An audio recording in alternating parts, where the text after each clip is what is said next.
तो आपकी पड़ोसन ने बलात्कार का केस भी आप पे लगाया। हाँ। तो ये केस सही है, आपने बलात्कार किया? नहीं सर, बलात्कार नहीं करा मैंने सर, उसकी सो इच्छा से। अच्छा, आपकी ऑलरेडी शादी हो चुकी थी? हाँ गुरुजी, मेरी तो आपकी जब लुगाई थी तो काहे दूसरे के पास गए थे?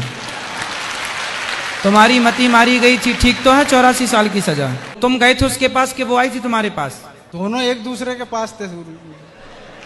अरे भगवान। आप सभी चैनल को सब्सक्राइब कर लीजिएगा, जो भी YouTube पर देख रहे हैं चैनल को सब्सक्राइब कर लीजिए और शेयर कीजिएगा। राधे राधे दोस्तों, स्वागत है आपका हमारे YouTube channel reaction by Usha में। तो बात करेंगे हम आज ऐसे पुरुष की जो कि गुरु जी को अपनी दुख भरी कहानी सुनाता है और जो भी उसके साथ घटित हुआ है वो सारी अपने गुरु जी के चरणों में समर्पित कर देता है। तो दोस्तों देखते हैं, आइए कि गुरु जी इस विषय में उस पुरुष को क्या समझाते हैं। बने रहिए वीडियो के अंत तक।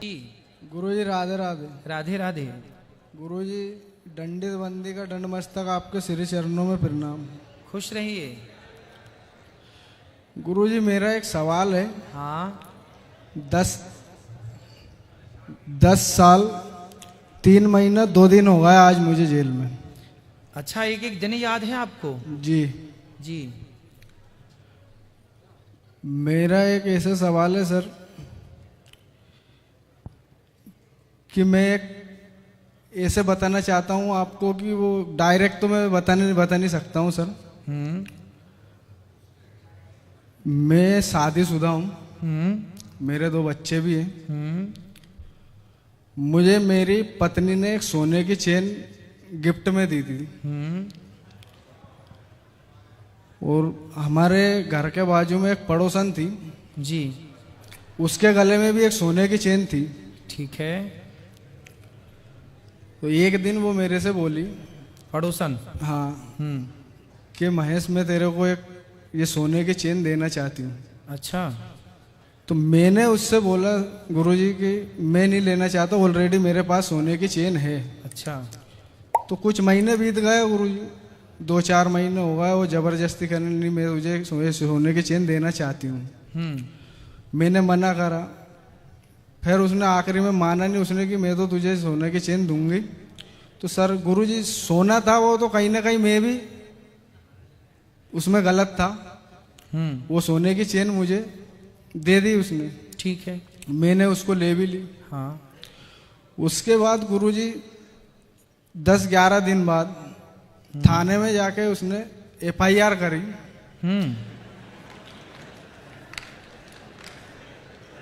कि महेश ने मेरी सोने की चेन चोरी करी। बड़ी चतुर पड़ोसन है फिर आपकी।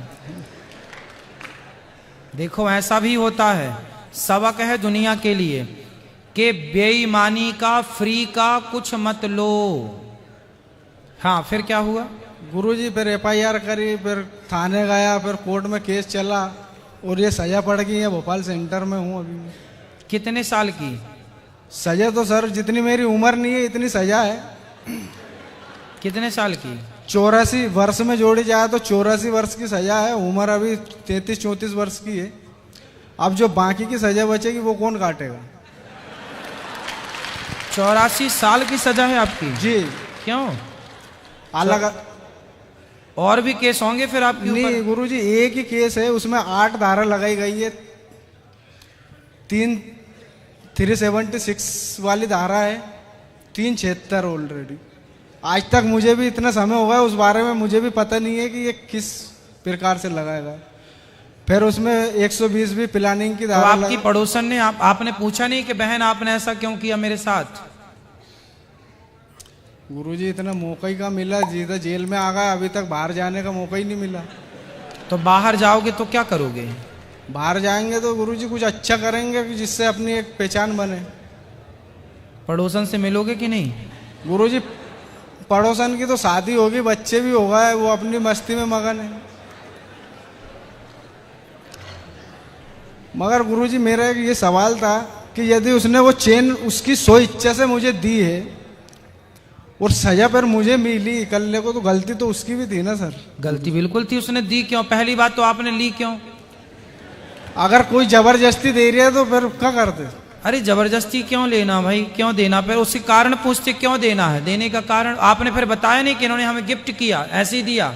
तो गुरुजी वो सोना अपने मोह मोह हो गया था उससे कि चलो सोने की चेन है ले ली। हाँ, इसलिए हमने शुरू दिन की कथा में, दूसरे दिन की कथा में आपको बताया था ना कि 5 चीजों में कलयुग रहता है। उसमें बेईमानी से कमाया हुआ धन भी है, सोना। राजा परीक्षित ने भी सोने की मुकुट पहनी थी, वो भी जरासंध की थी, इसलिए उन्हें 7 दिन में मरने का श्राप लगा था। बेईमानी से कमाया हुआ सोना भी नाश करता है। ये बेईमानी के सोने से बचना चाहिए। सोने में, बेईमानी के सोने में कलयुग का वास होता है, शास्त्र कह रहे हैं इस बात को। गुरुजी और यही सवाल था, तो एक तरफा ये सजा क्यों मिलती है? अब देखो, ये पड़ोसन से उसका आपका पिछला कोई रहा होगा हिसाब, तो उसके चक्कर में आप आए। पिछले जन्म में रही होगी आपकी कोई आपने पिछले जन्म में उसका बिगाड़ा होगा कुछ, तो उसने इस जन्म में हिसाब चुकाया। जन्म जन्म का संबंध है ना जीव मात्र से। और गुरुजी इसका ये जो इतनी सजा है, इसका जो अब पर ये 84 साल की सजा है आपको। हाँ, उसके आगे शेष प्राकृतिक जीवन काल भी लिखा है सर गुरुजी। 84 वर्ष के बाद में भी शेष प्राकृतिक जीवन काल की तक की सजा है। ये तो बहुत बड़ा है भाई, पहली बार मैंने सुना कितने साल की सजा। और वर्षों में जोड़ा जाए तो 84 वर्ष की सजा है। और उसके आगे लिखा है कि शेष प्राकृतिक जीवन काल तक की सजा है। अभी हाईकोर्ट में केस लंबित है, फाइनल हियरिंग के लिए लगा हुआ है। चलो भगवान करे ठीक हो जाए। बहुत बड़ा अपराध नहीं है, सोने की चैन का अपराध है। लोग तो कितने सोने की चैन खींचते हैं रोज। अब कोई और जी गुरुजी। अच्छा, बलात्कार भी आप पे लगा है। जी वही तो बताना चाहता हूँ मैं सर, वो एक माध्यम बना के मैंने आपसे उस चीज को बोला है। तो उसने बलात्कार का केस भी आप पे लगाया? हाँ, वो ही लगा है, 376 76 का केस लगा है। अच्छा। और वो भी 3। तो ये केस सही है, आपने बलात्कार किया? नहीं सर, बलात्कार नहीं करा मैंने सर। गुरुजी आपको वो बताया उसकी सो इच्छा से। अच्छा, उसकी इच्छा से आप उसके पास गए जी, और उसका शोषण किया जी। तो फिर जब किया है तो फिर उसने लगा दिया, तो फिर शादी। अच्छा, आपकी ऑलरेडी शादी हो चुकी थी? हाँ गुरुजी, मेरी। तो आपकी जब लुगाई थी तो काहे दूसरे के पास गए थे? तुम्हारी मती मारी गई थी, ठीक तो है 84 साल की सजा। तो गुरुजी मैंने तो मना करा था, वो जबरदस्ती माना ही नहीं, तो फिर मैं क्या करता? माना नहीं तो वो तुम्हारी ऊपर थोड़ी आ गई पास में कि तुम गए थे उसके पास कि वो आई थी तुम्हारे पास? दोनों एक दूसरे के पास थे गुरुजी। अरे भगवान, तो आपकी पत्नी के पास क्यों नहीं चले गए तुम? मैंने गुरुजी उनसे बोला था कि ऑलरेडी मेरे पत्नी है। उसके बोलना क्या था आपको? बोलना था मेरी पत्नी है, तो बोलना क्या था? है ही पत्नी। तो आप कोई आपको ऑफर दे, अब कोई और स्त्री कहे जी आजा मेरे पास, तो चले जाओगे? ऐसे तो बहुत बुलाने वाले हैं, सबके पास जाओ। फिर पत्नी इसलिए तो होती है कि 17 जगह मुंह ना मारो, इसलिए तो शादी होती है। अब शादी हो गई, बच्चे हो गए, पत्नी है, फिर भी आप पड़ोसन के पास गए। गुरुजी उनकी इच्छा से गए थे ना हम तो, उनने बोला था। तो भाई तो उनकी गलत मुझे ठहराया गया। आप गलत इसलिए हैं क्योंकि आप शादीशुदा हैं, आपका विवाह हो चुका है, फिर भी आपने किसी पराई स्त्री से संबंध रखा, तो सजा तो है। हाँ, ये इस चीज को मैं मानता हूँ गुरुजी, गलत हूँ। हाँ। और इस गलती को एक्सपेक्ट भी करता हूँ, मगर सजा एक तरफा क्यों? हाँ, उसको भी सजा मिलनी चाहिए कि भाई तुमने भी तो किसी पुरुष का शोषण किया है। हाँ, गलती तो उनकी भी है ना। तो तुमने केस नहीं लगाया उस पर? केस कहाँ से, अभी बाहर मौका ही नहीं मिला गुरु। फिर गलती आपकी मानी जाएगी क्योंकि आपका विवाह हो चुका था। और नहीं तो इसलिए कहता हूं, राम जी के पास सूर्पनखा भी तो आई थी ऐसे ही, आप बहुत सुंदर हैं, हमसे ब्याह कर लीजिए। राम जी भी उसके चक्कर में पड़ जाते तो।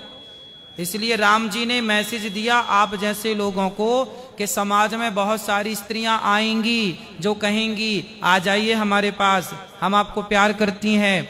ऐसी स्त्रियों के पास कदापि नहीं जाना। विवाह करके अपनी पत्नी जैसी है वो अच्छी है, उसी के पास रहना। पराई पर नारी पैनी छुरी, पर नारी पर नारी पैनी छुरी, तीन तरफ से खाए, धन हरे यौवन हरे और घोर नरक ले जाए। पराई औरत से बच के रहना रे बाबा, लोक परलोक दोनों बिगड़ता है। रावण जैसों का सत्यानाश हो गया। रावण जैसों का पराई स्त्री के कारण क्या हुआ? जी सर्वनाश हुआ। अब आपने भी वही गलती कर दी। गुरुजी हम तो तुच्छ इंसान है, छोटे से गलती तो होगी। तो फिर सजा भी तो है। चलो भगवान आपको हाई कोर्ट में आपका केस है, जल्दी आप उससे मुक्त हों और जी सही हों, आप जल्दी से मुक्त हो जाएं, रिहाई जी हो गुरुजी, आपकी। यही प्रार्थना है। तो देखा दोस्तों कि आज की वीडियो में आपने देखा कि जो भी उस पुरुष के साथ घटना घटित हुई, उनने सारी स्टोरी अपने गुरुजी के चरणों में रख दी और उसी हिसाब से आपको उस कहानी में जो भी समझ में आया हो वो आप हमें कमेंट बॉक्स में कमेंट करके ज़रूर बताएं। और हाँ, अभी तक अगर आपने हमारे चैनल को सब्सक्राइब नहीं किया है तो हमारे चैनल को सब्सक्राइब कर लें और हमारी वीडियो को लाइक कर दें। मिलेंगे ऐसी ही किसी अन्य कहानी के साथ, तब तक के लिए राधे राधे।